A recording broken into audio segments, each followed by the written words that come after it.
Hi everyone. As mentioned, my name is Matt Berkowitz. I'm a coordinator of the Vancouver chapter of the Zeitgeist movement. I do all our media spokesmanship and lectures, coordinate our events, and I'm part of the TZM lecture team. Today I want to talk about communication, more specifically about common traps we often fall into in the course of everyday conversation. So I've titled this Logical Fallacies and Cultural Baggage. If there's one thing that will help unify the world and our understanding of the natural world, it would have to be in developing superior communication skills with one another.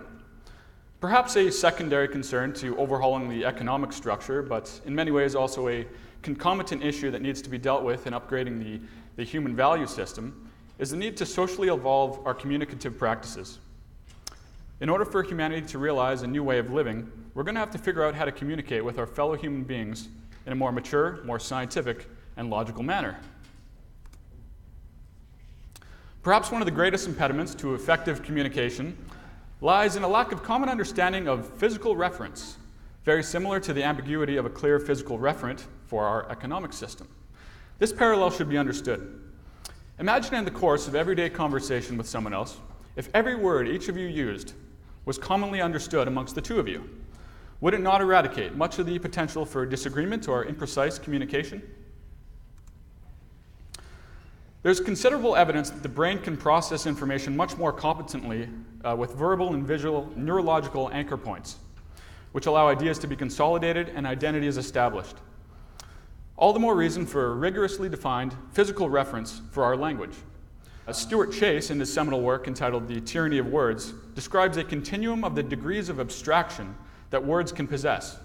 For example, words or word conglomerates like pencil, cell phone, evergreen tree, and the earth have referents that are fairly easily recognizable and could be placed at the lowest end of the abstraction continuum.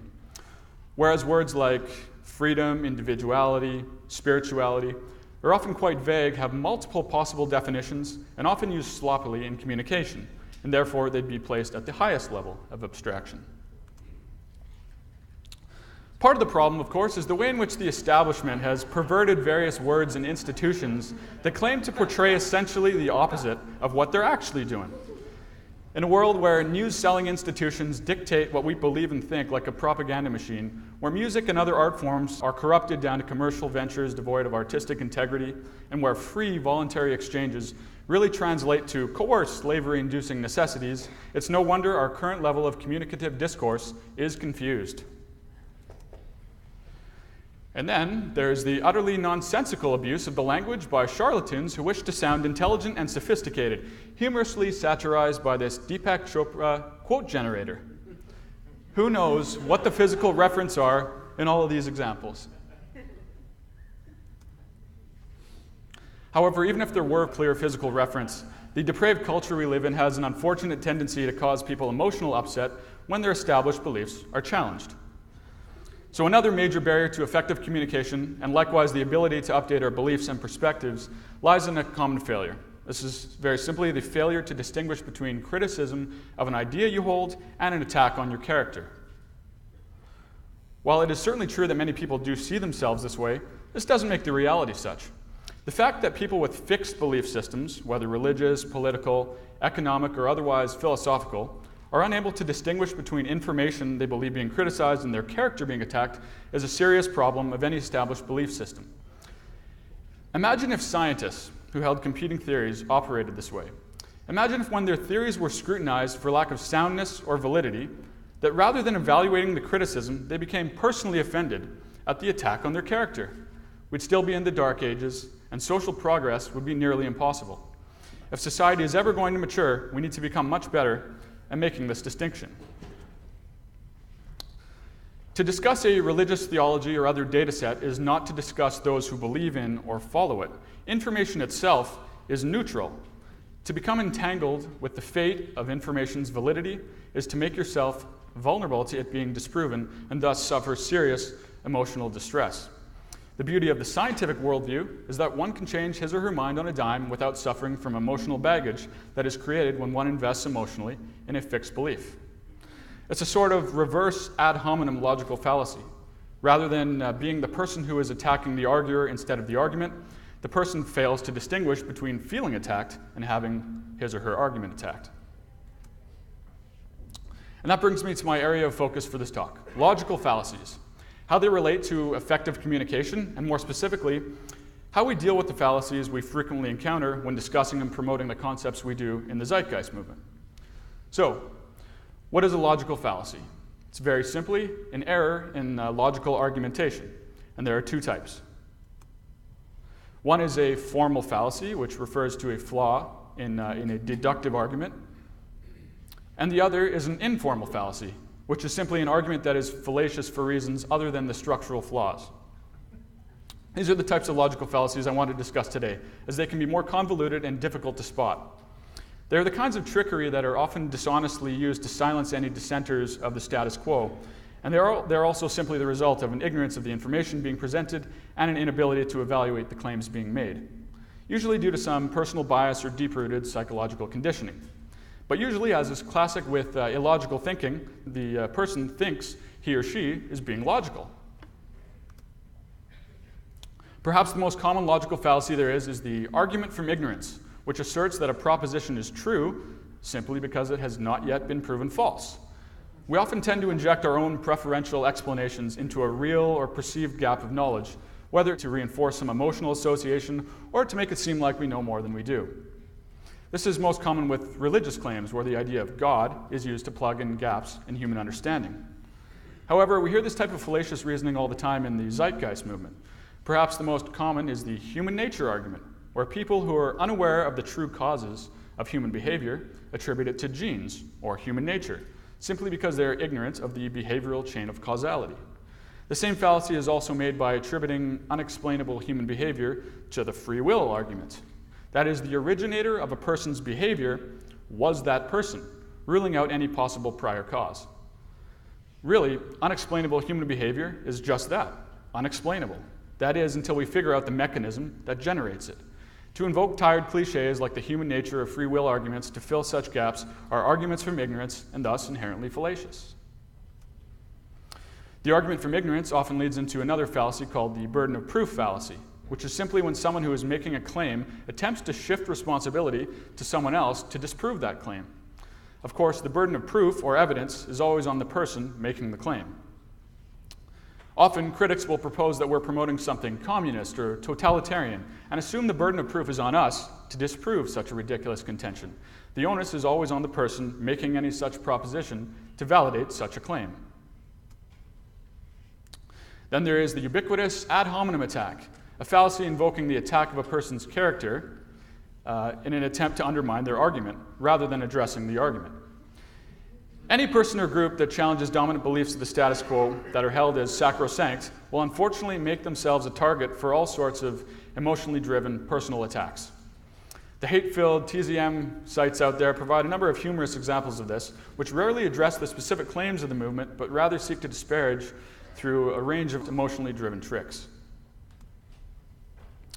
Another tactic used to avoid addressing a particular claim or argument is to blindly reference a person in perceived authority.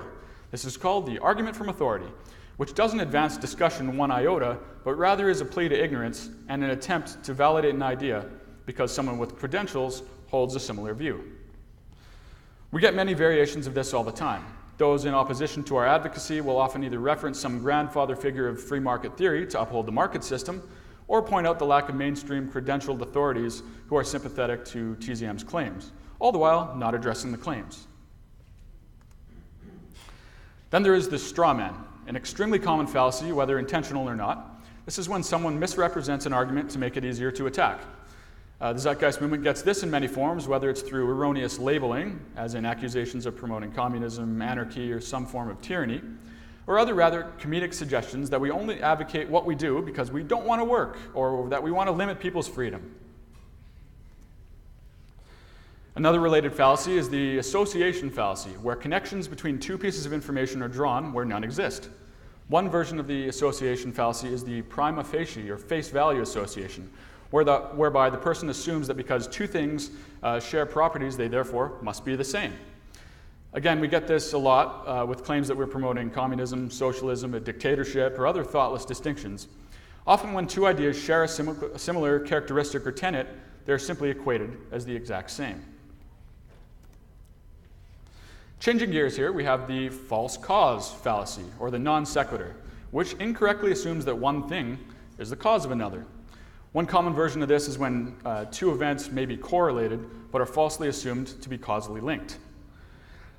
This is a fairly common fallacy we hear in many versions. For example, without a monetary incentive, as in a natural law resource-based economy, it is assumed by some that motivation will cease and nothing will get done, as though money is the only thing that generates incentive. It is blindly assumed that this carrot and stick approach of extrinsic motivation is causally sound, though the research indicates otherwise. Related to the false cause fallacy is the slippery slope fallacy, which relates an initial event to the inevitable culmination of a chain of related events with some significant effect overall, such as the unfounded assumption that the removal of the coerced labor for income system will lead people to laying around as lazy bums and the cessation of creativity.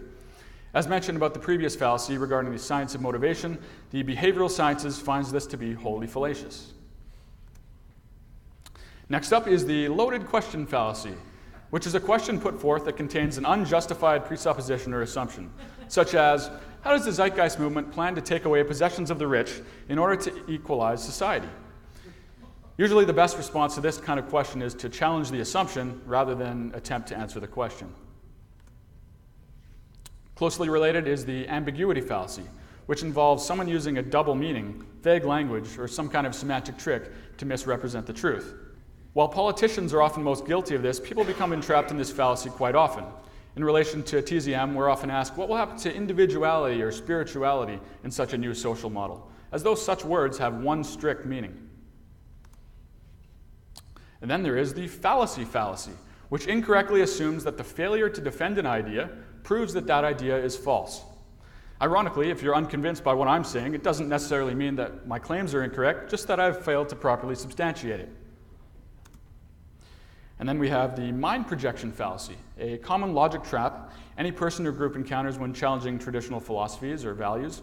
It simply refers to when someone's subjective judgments are projected outwards, as though they are inherent properties of an object or system. Perhaps the most obvious example of this is with free market dogma, whereby the invisible hand is blindly invoked as a metaphysical, deistic process that ensures optimal social outcomes. The way the argument is used often disregards any possibility of a counter-argument and justifies or just assumes that this invisible hand is as immutable as a natural law. And next we have the bandwagon fallacy, where someone asserts that a proposition is true simply because many people believe it to be true. This fallacy is used in pretty much every way imaginable against individuals or groups who challenge any mainstream idea. And then we have the false duality fallacy. I'm sure most are familiar with this one, where two possibilities are presented as the only two, without any alternatives. Anytime you challenge a widely believed dogma, watch out for this one. If you're against capitalism, you must be a communist. If you're not a Christian, you must be a Satanist. And if you're against the free market, you must be for some form of tyranny. Closely related is the middle ground fallacy, where instead of insisting that one of two options are the only options, we insist that the truth must lie somewhere in the middle of the extremes. But perhaps the answer lies close to one or two of the extremes, or on a whole other level altogether. For example, the ideal socioeconomic model could of course not be accurately said to lie between the extremes of Marxism and laissez-faire capitalism, but outside this traditional spectrum altogether. Or that the ideal amount of competition is a moderate amount, rather than none, as all these studies actually indicate. And that brings me to an extremely common fallacy, one we likely encounter countless times a day. That is the anecdotal fallacy. It says when someone uses a personal experience or an isolated example, rather than evidence, in an attempt to substantiate a claim. TZM gets this all the time, for example, when discussing the merits of competition both for economic and psychological flourishing. Despite the evidence being absolutely overwhelming in favor of outgrowing competition in all forms, many feel emotionally connected to the idea and project unsubstantiated anecdotes about how or why it might be beneficial. Often related to the anecdotal fallacy is the appeal to emotion fallacy, which is just what it sounds like, manipulating an emotional response rather than presenting an argument. This usually happens when a claim's truth value challenges a belief we're emotionally dependent on. When criticizing a socioeconomic paradigm, one is bound to run into this all the time. I'll use the prior example again regarding our society's beliefs about competition both in an economic sense and in a psychological sense, which are deeply ingrained dogmatic beliefs. Those who question such dogmatism are often simply insulting without any attempt to provide counter-evidence. The so-called evidence that is presented in refutation is often anecdotal or steeped in emotional bias. And related to emotion-driven fallacies is the argument from personal incredulity. This is when you find something difficult to understand and therefore conclude that it's not true. This is a fairly common dismissal tactic for those who either don't want to or cannot contemplate the magnitude of the social reform we advocate. And lastly, there is the nirvana or perfect solution fallacy. It's a sort of false dichotomy that the person creates by comparing a real-world solution and a utopia, rather than one realistic possibility and another which is merely better. You've all heard this projection, which is commonly uttered by those who wish to frustrate social change or simply have a strong emotional investment in the current system. Any alternative system that is proposed, regardless of its merits, is claimed to be utopian. In reality, a system that embraces the scientific method to solve social problems should be considered the opposite of utopian, and that is practical. I'll stop there with the fallacies, as there are literally dozens more of them. So what's my point with all this? Well, logic is something that most people really never study in school or elsewhere, and as such are often vulnerable to committing logical errors. The monetary culture we live in, with its superficial values of materialism promoted through marketing and advertising, along with the orientation to treat symptoms rather than examine root causes in essentially every institution in society, does everything to reinforce faulty reasoning and deter critical thinking. As such, I wanted to run down a bunch of the most common logical fallacies that inhibit our communication and identify the most common ones we encounter in the zeitgeist movement. Combined with the semantic and other communicative mishaps I touched upon earlier, I wanted to offer another angle by which to identify and address the objections we get when advocating for such a radical social change. Those of us who discuss the train of thought regularly with new people will find that the most common objections are limited to a small handful, with only slight variations. So with an arsenal of understanding that equips you to identify such fallacies within people's objections, it becomes a lot easier to discuss these issues with people and attempt to bridge that difference. Updating our communication strategies to reflect logical and scientific principles is certainly key in advancing our society's values and hence moving us towards a saner future. Thank you very much.